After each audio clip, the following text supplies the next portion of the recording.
Ito yung pinaka oldest train ng Korea guys, during World War II between 1950 to 1953. Ito yung sinaunang train na ginamit ng World War II noon.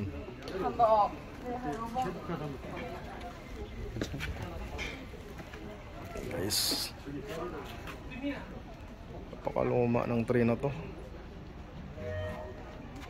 Laki ng pure bakal talaga siya guys, oh.